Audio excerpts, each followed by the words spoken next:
The following program is suitable for viewing by children under the supervision of adults. Parental discretion is advised.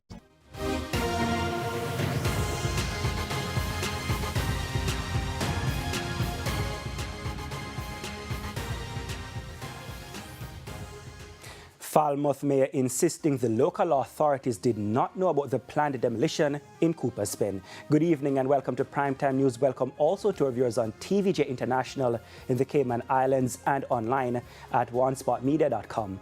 I'm Dwayne Anderson. Also this evening, one policeman left injured and another facing charges after shooting incident in Manchester.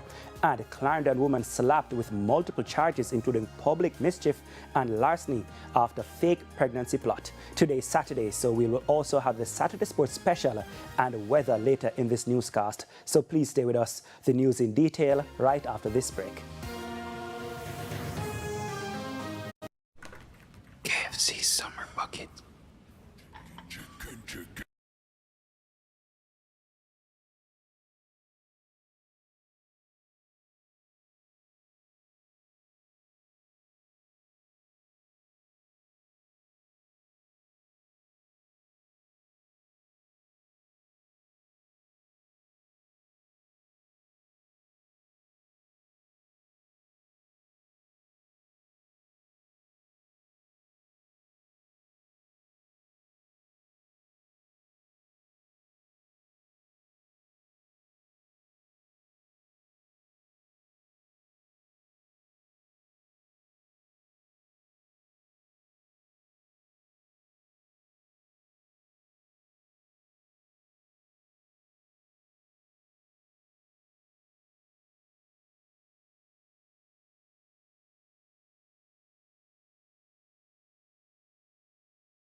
Brought to you by This KFC bucket deal has you thinking chicken. Get the summer bucket for $4,700. KFC.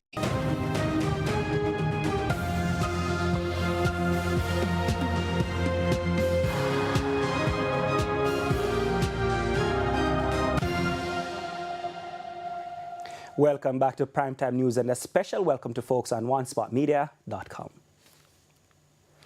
First up this evening, the mayor of Falmouth is speaking out on the controversial demolition of houses and properties on privately owned lands in Cooper's Bend in Trelawney. Colin Gager is insisting neither the government nor the local authorities had anything to do with the demolition and are working to resolve the matter in a way that benefits all parties. Krista Campbell has this Primetime News update. The demolition of houses and personal properties in Cooper's Bend, Trelawney happened on Tuesday, and days later still has persons divided. On the one hand, residents who had been informally occupying the lands for years. On the other, the private owners who, through the courts, were given the green light to seize control of the space. How they chose to do that, with bulldozers and police in the early morning hours on Tuesday, has pushed the government and local authorities smack in the middle of the dispute, with some persons insisting they had to have known of the demolition plan. Falmouth Mayor Colin Gager has responded. The Trelawney Municipal Corporation and the government have nothing to do with a private developer. This is private land. And if the land is something that is in court, there is nothing that we or any government have to do. In fact, way back, other councillors and member of parliament was involved in the ongoing discussion before the court ruled. Mr. Gager says he sympathizes with the residents being left out in the cold in such a manner and explains that elected representatives are trying to smooth things over in a way that satisfies all concerned. What we are trying to do now is to get all the stakeholders together, hoping that they can come together for a meeting, the property owners, and let us hear their side, hear where they want to go. Then we want to get people like Ministry of Housing and invite various ministers and see where we can take it to. He pointed to the availability of many government lands that could be an alternative solution for the displaced residents.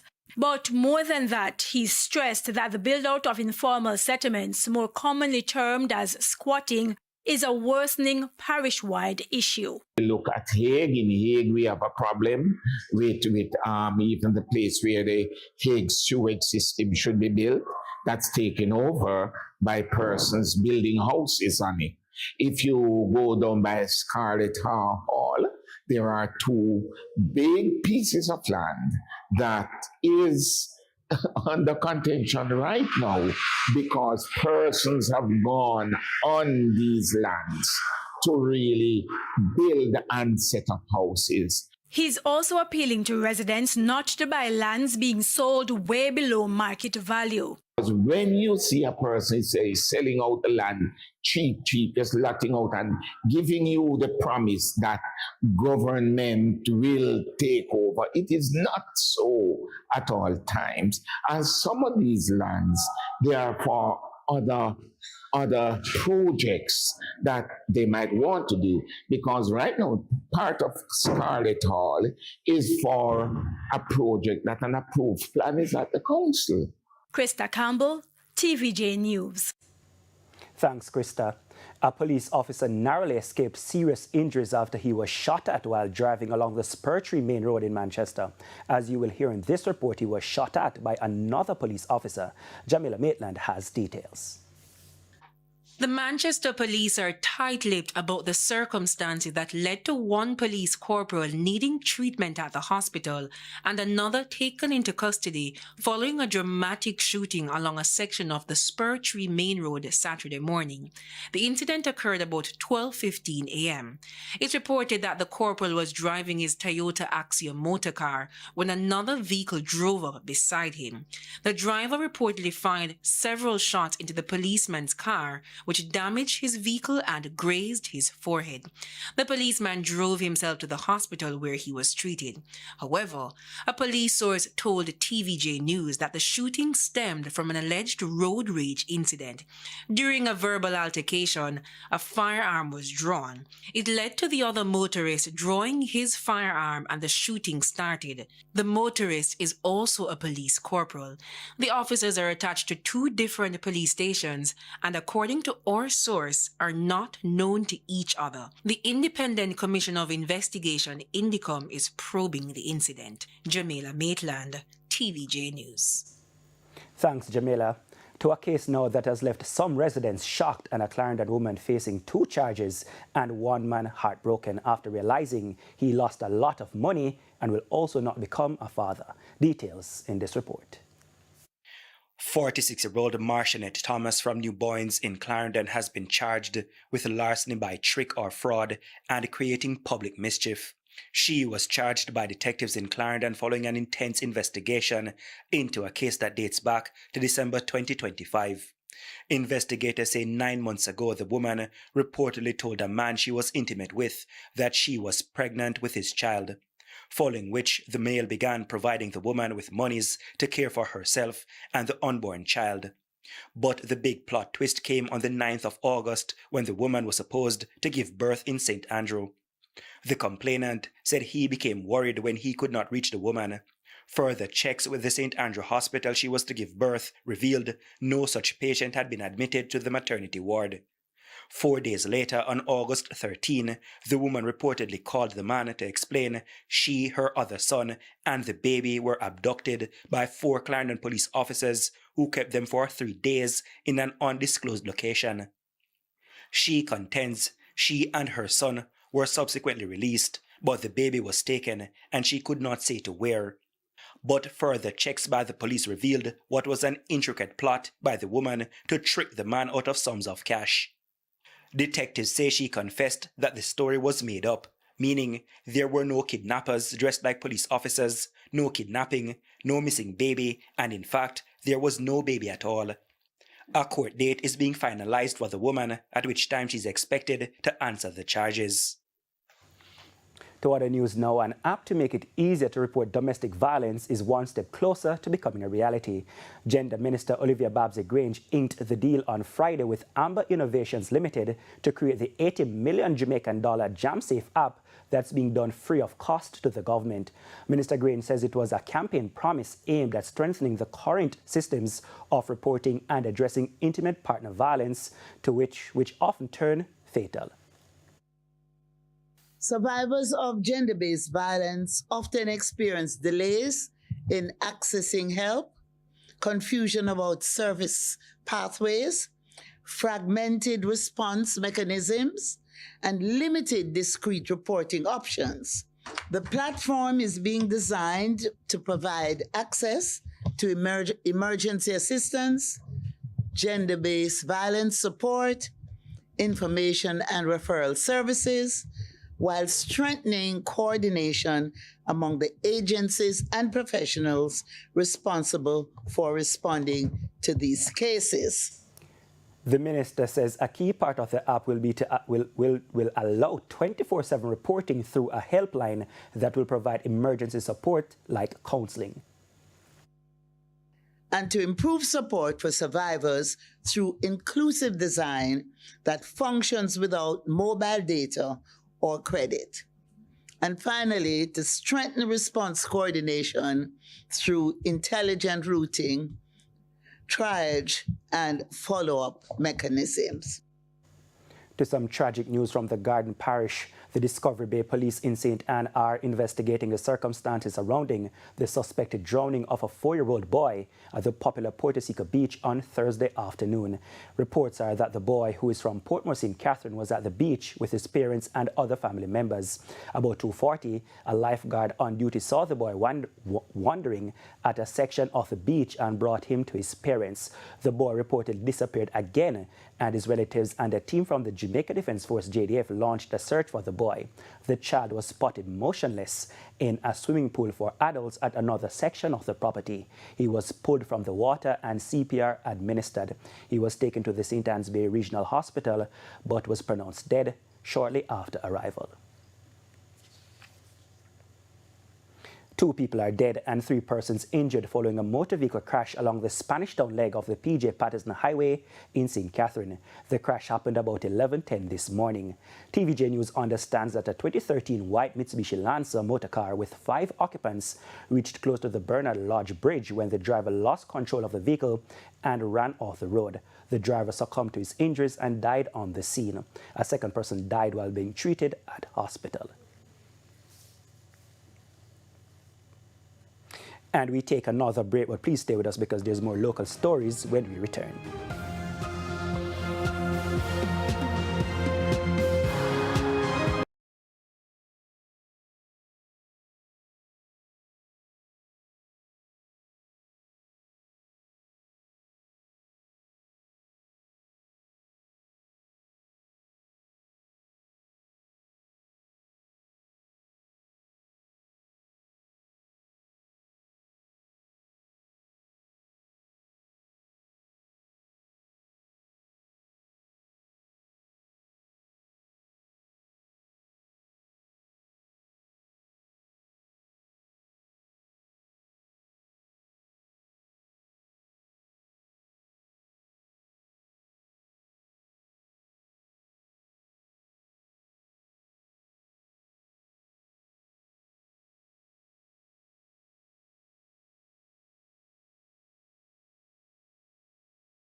Welcome back and continuing the news.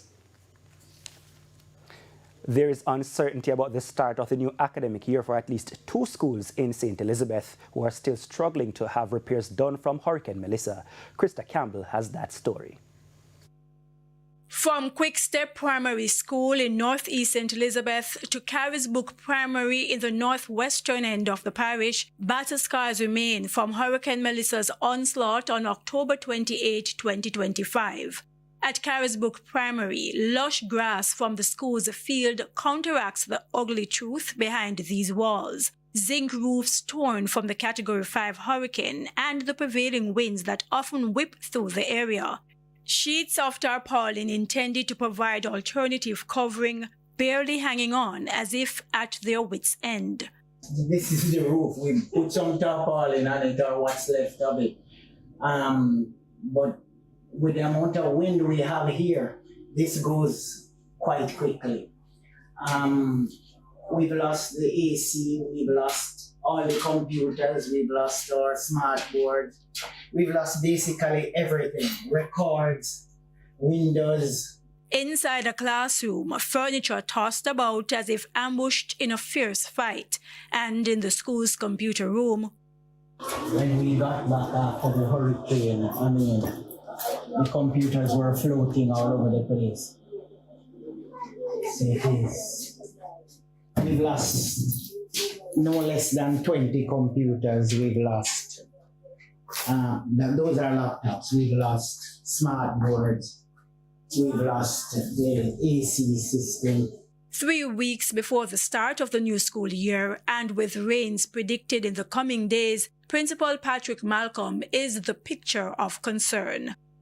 We've been having the teachers and students in this sort of a situation where some are on the tent, and when the rain falls, we run into a corner, and the impact is just not good.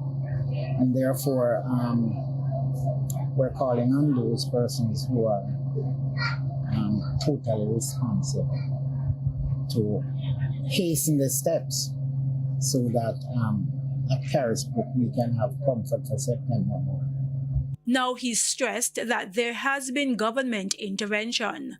Work has started somewhat, but it is for 8 weeks we haven't had anything done. Therefore, I am kind of worried that it is going to impact September morning negatively. Krista Campbell, TVJ News. We take another break, but please stay with us. More stories when we return.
Thanks for staying with us. We now go to news from overseas.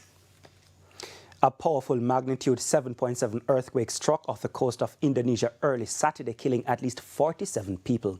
Authorities say dozens of people are still missing and warned that the death toll will rise. The number of injuries from the earthquake is also increasing. The meteorological agency said the earthquake was followed by at least 235 aftershocks, with the largest recorded at magnitude 6.2. A tsunami warning was also issued, but was later lifted for residents who live along the coasts or low-lying areas. This is the fifth earthquake to rock Indonesia since the start of 2026. It represents the sixth major quake across the world since June. Very, very active across the world right now in terms of earthquakes. The Primetime News package continues with sports right after this break.